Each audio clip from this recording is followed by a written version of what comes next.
Malcolm Gladwell has had very, very strong opinions on football, American football to be specific. And recently he was speaking to Emily Chang, who is Studio 1.0 host, or the Studio 1.0 host.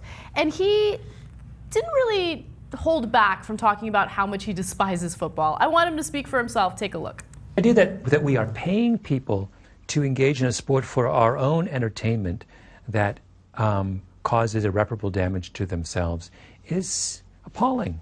What about how the NFL has handled some of these domestic violence issues? What's your take on that? I mean, this is a sport that is living in the past, that has no connection to, I think, no connection to the realities of the game right now, and no real connection to American society. I mean, if you look at that, the whole Ray Rice issue was in a microcosm what's wrong with the NFL, which is they are completely disconnected from the consequences of this sport that they are engaged in, right? That they are socializing young men into a culture of violence.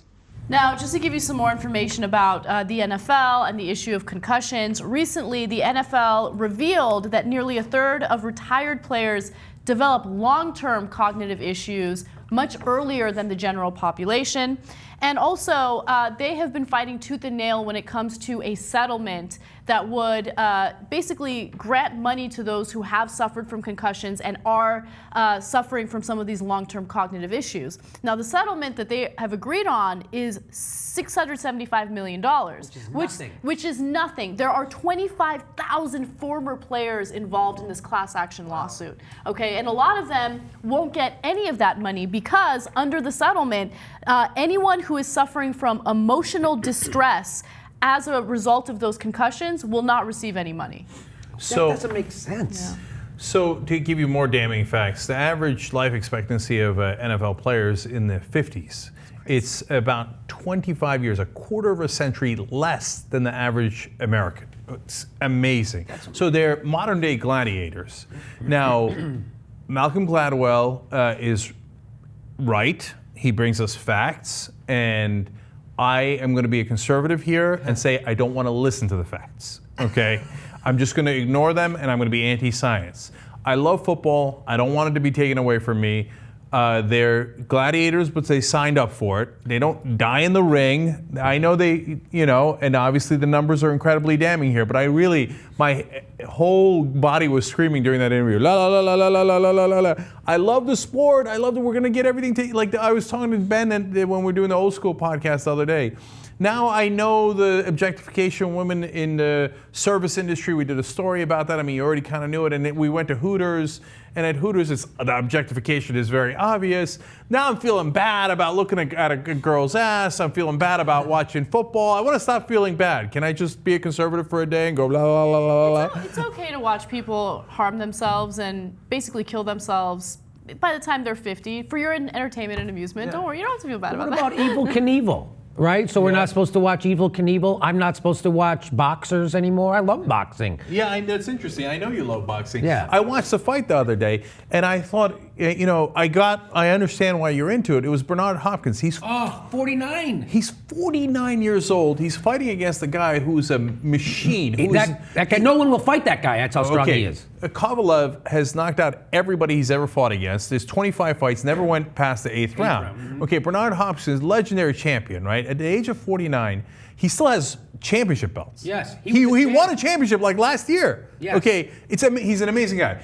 He would not go down, right? And so he gets past the eighth round, and in the 12th round, he hit Kovalev a couple of times, and Kovalev and we're like, oh my God! So he lost badly. But at the end, Kovalev got mad. No, but look, and he kept punching him in the head. Frustrated. And Hopkins, just the will of that guy was just really, I couldn't say enough about it.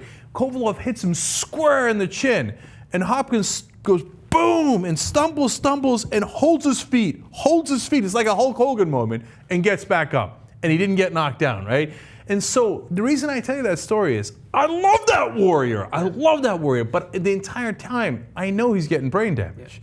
I mean, the way Kovalov's hitting him over and over again, let alone he's been in the ring he's 49 years old. I mean, how many years has he got left? But I don't know what to do with him. Do you stop that warrior? No. He became a champ in 1995. That's how long he's been around. That's how long he's been great.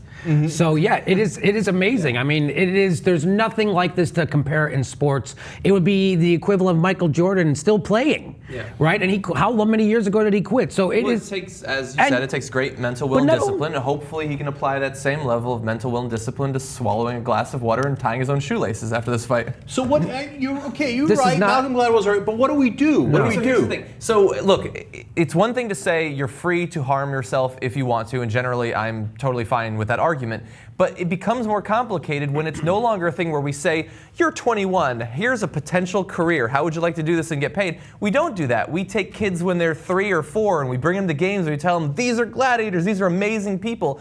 Wouldn't it be great if you were someday like this? And by the time they're in high school, that's already what they think they're doing with their life. So I think my biggest issue with the NFL and the whole concussion scandal is the lack of transparency, right? So I'm the type of person who believes that if you want to self-harm, go ahead and self-harm. I don't give a shit. But I want to make sure that people have all the information necessary to make an educated decision. That's not what happened with these NFL players. They were not given the information. Correct. They didn't know. In fact, the NFL, as part of this settlement, agreed that they would pay the players as long as they didn't have to release the findings of a study related to these concussions. Why do you think that's the case? It's because they've known for a long time that this causes long-term cognitive issues for these guys. So, and I want to be clear about that. That part is easy. They should definitely pay the players more. Not only did the players not know, but the NFL did know. So that's a huge problem, right? Yeah. So as far as the past is concerned, that's easy, right? As far as the future is concerned, I think my philosophy on this is like,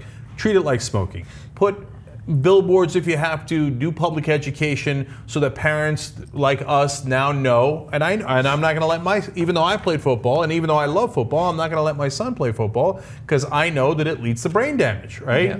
And so do massive public education, and with smoking, we didn't cure the problem, but boy, it's gone down tremendously, and we didn't take away anybody's liberty. So.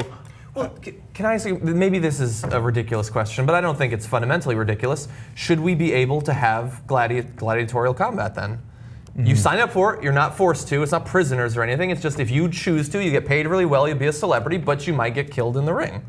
Should we have that? Yes. Wow. Case closed, yes. Okay. Really? I mean, look, if you're a grown-up, you should be able to do whatever you want as a grown-up. UFC's okay, but Gladiator isn't okay. I mean, it used to be there was you couldn't do a chokehold in UFC, which I never understood. Why can't you do it? Now you can do a chokehold. So you can choke a guy and win. You can break his arm and win. You can do anything. You can punch him right in his face and win. Why? They're grown-ups. I think, there's a part in us. I don't know what it is, but the thing I love about boxing, it's very close to stand-up for me because there's no hiding. Right, so you reveal yourself who you are as a person inside. You're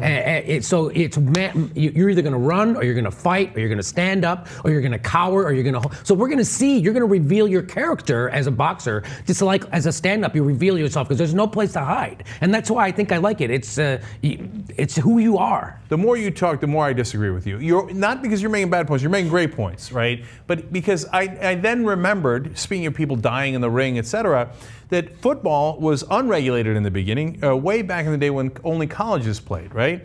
And one year, 18 people died on the field. Okay, jeez. 18 people died on the field, and only a handful of places played football. Okay, so it was mainly the Ivy Leagues, a couple other colleges, and then some smaller leagues. Okay, 18 people. So Teddy Roosevelt, who was president at the time, called the heads of the Ivy League presidents of the schools in and said, all right, here's what's going to happen. I'm going to ban the sport. I'm going to end it completely unless you change the rules. You're going to regulate this goddamn thing and make it safer. I can't have kids going to Ivy League schools dying, okay? And in other schools, like state schools, though, it's okay. Those are the people who were playing. Okay, so anyway, and what did the heads of the schools do? They changed the game a little bit. They tweaked the rules. And one of the things they did was forward pass. They put in the forward pass, and people are like, they literally said that's football for pansies. Okay, and you know what happened? The sport became enormously more popular, right? And more safe and it made billions of dollars, and it became the football that we know now. So my point is, sometimes regulations can push in the right direction, make things both safer and more entertaining and more profitable. So I'm in this school of don't ban it, but let's just be as smart as we can in nudging it in the right direction. Well, I mean, you're not disagreeing with me. I agree with that. Okay. I don't see any problem with making football safer. I think with no gloves. I think ironically, the gloves are there to protect their hands. Yeah, that's it. And in the football, what if we got? I think if they got rid of the helmets, I think that would help. People wouldn't lead with their head anymore. Well, the rugby is safer. Right, that's what I was thinking. That's my next point. So, like, I played both football and rugby. What's the right? difference? Why don't you get hurt more in rugby? No, well, so here's what happens. You do get hurt more in rugby, okay? So I've got scars on my face from it, and I've got 18 different injuries from rugby.